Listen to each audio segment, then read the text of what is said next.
vocês um pouquinho sobre moldagem funcional, tá? Eu coloquei isso daqui, essa aula, lá no estúdio para vocês, tá? E vocês vão ver que ela está como confecção de modelo individual, né? E moldagem funcional, tá? Na verdade, hoje eu vou falar apenas sobre moldagem funcional. A confecção de um modelo, eu acho que o professor André vai falar para vocês, ok? Eu tenho uns detalhes que a gente vai discutir isso em laboratório também, ok? Então, assim, nós vamos falar sobre moldagem funcional. Eu quero que vocês entendam que ela pode ter mais outros dois nomes, tá? Como moldagem dinâmica ou moldagem final. Se vocês observarem isso, tá? Lá nos livros que se vocês forem estudar, na bibliografia que a gente passou para vocês, elas podem apresentar nomes diferentes, tá? Então, o que acontece? Você pode ter, deixa eu levar aqui para o cantinho, você pode ter algumas situações, tá? Que podem gerar confusão. Você pode ir lá ler moldagem dinâmica, mas, poxa, moldagem funcional, tá? Então eu quero que vocês atentem a isso para não fazer confusão na hora de estudar pelos livros, perfeito? A moldagem funcional, ela é basicamente dividida de três formas, assim, de duas formas, aliás, como moldagem o selado periférico, primeiramente, né? E depois moldagem funcional propriamente dita, tá? Então a gente vai fazer selar os bordos para ter uma adequada adesão dessa prótese, para evitar que fluidos ou ar entre nessa região para deslocar a nossa prótese. Então tomar muito cuidado com relação a isso. E depois a gente fazer a moldagem funcional propriamente dita com material fluido, né? Que é algumas características que eu já passei para vocês lá dos materiais dentários, tá? A gente vai discutir isso para frente. Quais são os objetivos aqui, tá? Obter detalhes anatômicos da área chapeável e moldar sem comprimir as zonas de alívio, tá? Então, assim, se eu for moldar esse meu paciente, perfeito? Nós temos que ter a condição, que a gente aprendeu lá no exame clínico, de identificar que tipo de tecido que eu estou trabalhando, né? Qual a anatomia desse paciente. É um rebordo triangular? É um rebordo quadrado? É um rebordo oval? Ele é irregular ou é regular? Tá? Então, quando a gente começa a identificar isso, eu vou saber qual é a melhor forma de eu poder trabalhar com esse meu paciente, que material que eu vou utilizar, tá? Tudo isso vai ter interferência na hora da gente estar fazendo essa moldagem funcional, tá? Mas o que é importante? O objetivo mesmo é copiar todos os detalhes anatômicos e moldar sem comprimir as zonas de alívio, perfeito? Isso que a gente tem que ter em mente.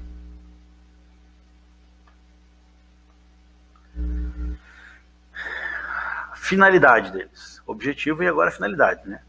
Então a finalidade é obter a retenção do aparelho, tá? Então, na hora que eu faço selado periférico, eu vou evitar que ele tenha perca da retenção. Então eu quero que essa minha prótese fique presa na boca. Então nós temos que ter retenção do aparelho. Qual a outra finalidade da moldagem funcional? Estabilidade. Lembram? Né? Que a gente faz toda a questão da altura, do rebordo, que vai determinar a estabilidade, né? Toda a questão do formato do rebordo, a questão da adesão, né? Tudo isso vai dar estabilidade para a prótese também, né? E o que é principal? Conforto ao paciente. Tá? Então a finalidade do nosso trabalho de moldagem funcional é ter essas três situações aqui, que é muito importante para o sucesso da nossa prótese. Perfeito? Vamos lá, vamos seguir em frente. Fatores que influenciam nos resultados da moldagem, né? Característica do tecido. Vamos lá de novo. Se ele é um rebordo quadrado, pode interferir? Pode. Se ele é um rebordo triangular, pode interferir? Sim. O que acontece em rebordos triangulares muitas vezes? Você tem áreas de tecido flácido, ok? E essas áreas, se for comprimidas e não forem aliviadas, vocês terão problemas, né? Qual o tipo de material de moldagem? Você vai conseguir moldar uma mandíbula ou uma maxila com áreas retentivas utilizando zinco enólica? Vai, mas vai machucar o paciente e vai ter dificuldade, inclusive, na hora de vazar o gesso e ter que remover o seu modelo daquela moldagem, tá? Então tudo isso pode interferir sim na qualidade da nossa moldagem, ok? E o tipo de moldeira, né? Se fez moldeira de acrílico, se você fez moldeira com Godiva em placa, tudo isso pode estar interferindo na nossa moldagem, perfeito? Então vamos falar da primeira fase da moldagem funcional, tá? Que é o selado periférico. O selado periférico, né, ele é o que determina, basicamente nosso objetivo, a nossa finalidade, perdão, que é a retenção, tá? Um bom selado periférico impede a penetração de ar nessa prótese, entre a base da prótese e o tecido mucoso. Quando vocês observarem isso, tá? Quero que vocês fiquem atentos, porque além de evitar aqui a entrada de ar, você vai determinar aonde a ação muscular vai interferir e empurrar essa prótese para baixo. Então o selado periférico é fundamental para a gente ter uma prótese de boa qualidade, ok? O que ele quer dizer? Vamos falar lá pela parte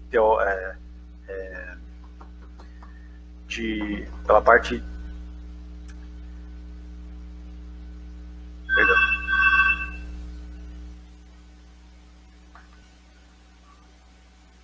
A palavra então, na verdade, definição, né?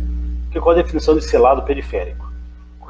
Corresponde ao contato das bordas da prótese com o tecido subjacente e adjacente, né?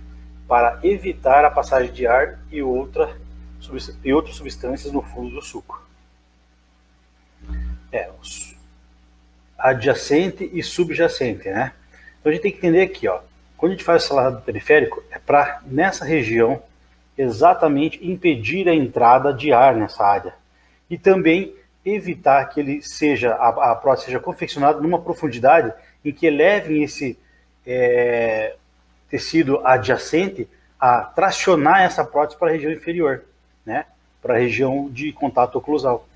Então, o selado periférico, ele tanto impede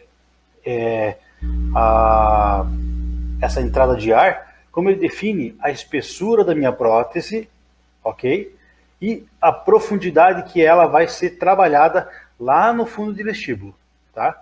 Ela vai ter que ter um selado que não permita a entrada de ar e também não permita que o tecido adjacente tracione essa prótese para a região inferior, ok? Ou se for, no caso, uma prótese total inferior, para a região superior. Porque a musculatura vai agir também sobre essa área aqui, que eu estou mostrando com o laserzinho, ok? Os materiais utilizados aqui para o selado periférico, né? Quero que vocês descartem aqui a lisanda, né? Que o que a gente fala basicamente, a gente vai utilizar aqui a Godiva em bastão. Isso é muito importante.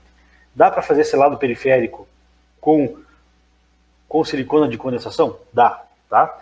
A gente vai utilizar o pesado, né? A massa pesada, né? Com catalisador pasta, ok? Nós temos aqui um outro produto, que é um acrílico de baixa liberação de calor, né? Que também dá para ser feito direto em boca de paciente e também não há necessidade de fazer o selado periférico. O próprio material já faz essa modelagem das bordas desse selado periférico. Ele pula a fase de duas moldagens, ok? Eu vou explicar isso mais para frente. Godiva em bastão, né? Silicona por condensação ou adição, e os poliéteres, e no caso aqui a Safira, né? Que é uma é um acrílico de baixa liberação de calor, que pode ser utilizado também como forma de moldagem simplificada. Tá? Quando eles são associados a modelo individual, né, de resina acrílica químico polimerizável, né? Então ela vai ter uma reação química que vai polimerizar. É o que a gente vai fazer isso em laboratório para mostrar para vocês. Tá? Então é uma moldeira que você já fabricou lá no modelo, em cima do modelo anatômico, ok? Bom, aqui vai alguns detalhezinhos para ajustar essa moldeira na boca, certo? Quando a gente tiver o modelo na mão, você vai ajustar essa placa, você vai fazer um alívio, pode ser um alívio total ou só de algumas regiões, né? E no bordo da moldeira individual que você identificou o fundo de vestíbulo, você vai deixar um espaço de 2 a 3 milímetros aquém, tá? Antes de chegar nesse espaço, tá? Então, assim, quando você faz essa situação, vamos voltar aqui, né? Na hora que eu faço a delimitação de fundo de vestíbulo, se a minha moldeira individual chega até essa posição, eu vou liberar o espaço aqui de aproximadamente nessa região aqui, ó, de aproximadamente, né? Deixa eu botar a cor aqui que não ficou legal. De aproximadamente 2 milímetros da minha prótese.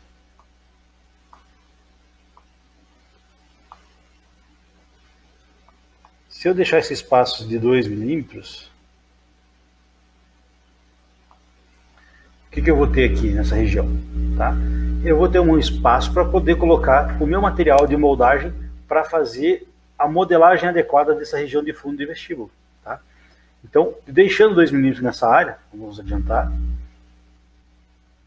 eu vou conseguir, né, liberar o espaço para moldagem do rebordo. Eu vou identificar esse rebordo da minha... vou identificar a espessura do bordo da minha prótese, tá? E com isso eu vou identificar essa espessura, sabendo se o volume vai ser adequado e se a altura também vai ser adequado. Isso impede o deslocamento da prótese pelo volume excessivo do material de acrílico da minha futura prótese e também impede que a musculatura empurre ele para baixo. Então são 3 situações. O volume excessivo atrapalha na questão da retenção dessa prótese. A altura, a profundidade que essa prótese vai adentrar nesses tecidos também vai interferir, porque a musculatura vai empurrar. E a outra, se tem um vedamento adequado para não deixar o ar entrar, como já disse anteriormente.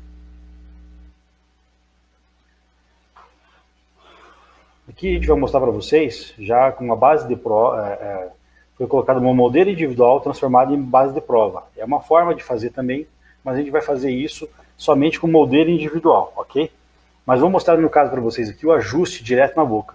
Como ele fez uma moldeira, uma base de prova parecida com uma moldeira individual, que ele chega até a linha de fundo, a gente vai delimitar aqui, ó, 2 milímetros.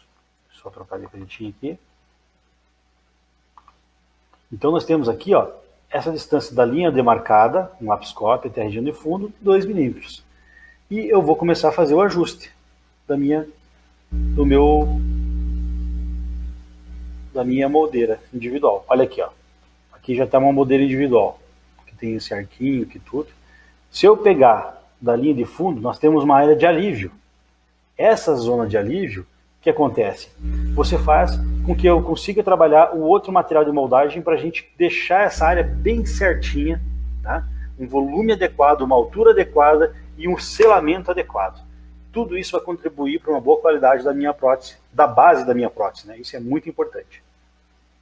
Aqui na região inferior também. O que tem que ter, né? Além das zonas de alívio, nós temos que estabilizar essa moldeira, tá? Quando estabiliza, a gente pode fazer como se fosse um tripé, né? A gente coloca uma cerinha na região interna da prótese para ter uma boa estabilidade dessa prótese. Programação de bordos, né? A programação de bordos, né, que é a primeira fase da moldagem funcional, a gente faz com Godiva.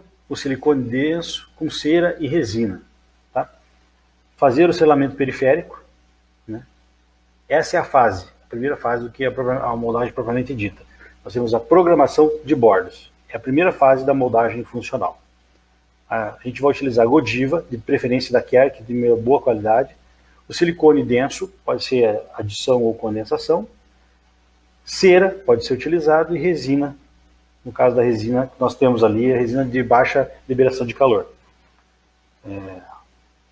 A gente com isso vai fazer o selamento periférico. É uma etapa de maior dificuldade da moldagem funcional. Na maxila, a gente vai utilizar a Godiva, tá? A gente vai mostrar para vocês aqui o passo a passo, que na minha opinião é o melhor material para utilizar, fazer esse selamento periférico da prótese, fazer essa programação de bordos, né? Então nós temos lá a maxila em 3 etapas e a mandíbula em 4 etapas. O que isso quer dizer? Vou mostrar para vocês. Tá? Tem o selado periférico, com Godiva em bastão e zinco enólico.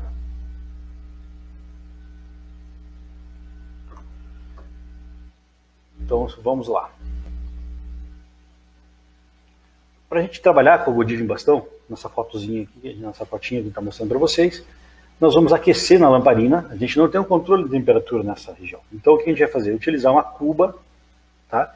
Com água do lado, deixar do lado, e você vai aquecer primeiramente o bastão, tá? E vai levar esse bastão aquecido na moldeira, aqui, certo? Na maxila, a gente vai fazer em 3 etapas, região de emercada número 1, né? Emercada número 2 e emercada posterior, não, vamos chamar de selado posterior. Emercada direita e esquerda e selado posterior. É o que nós vamos utilizar. Só que quando você levar esse aquecimento aqui, ó, tá? Já foi feita a estabilização da base da moldeira, né? Você tem que estabilizar essa moldeira aqui na boca com a cera, em 3 pontos. Você vai até essa área de emercada, aplica, vai até aquela cuba, esfria suavemente e vai até a boca do paciente. Se você levar essa área muito aquecida, você pode provocar um acidente com o paciente superaquecendo a boca dele, né? E ele não vai gostar nada, acreditem. Vamos seguir a sequência aqui. Então a gente começa pela emercada esquerda do paciente e emercada direita. Você pode alternar, óbvio, tá? Mas são em 3 passos. Emercada esquerda, direita e selado posterior. Tá? Não é tão simples como parece na foto, tá? O trabalho é bem grande, ok? Você vai colocar na boca e estabilizar, fazer movimentos, como está nessa foto, movimentos de apertamento da parte de tecido externo, na área de maxila, ok? Fazer movimentos para quê? Para que você consiga determinar a espessura da sua futura prótese, do rebordo dela lá. Aquele rebordo é importantíssimo, ok? Na área de mandíbula, são 4 etapas. Vamos lá. Emercada direita, parte externa. Direita. Emercada esquerda, depois pode ser daí emercada direita, do lado interno, de esquerda, do lado interno. Por isso que são 4 etapas. 1, 2, 3, 4. E vai pedir a mesma coisa, pede o paciente movimentar a língua, a boca, coloca em posição já com as áreas de apoio, né? Vai fazer o movimento de língua e vai fazer o movimento também de bochecha, da área de tecido bucinador, né? Os músculos orbiculares da boca. Vai movimentando toda essa área para você ter o posicionamento. Trava bem na boca do paciente e faz essa movimentação que você vai conseguir ter uma modelagem adequada desses rebordos e, consequentemente, um selado periférico adequado. Perfeito? Depois de feito isso, a gente vai utilizar stops, né? Aquele espaço para o material de moldagem. Você pode fazer isso para estabilizar a sua prótese,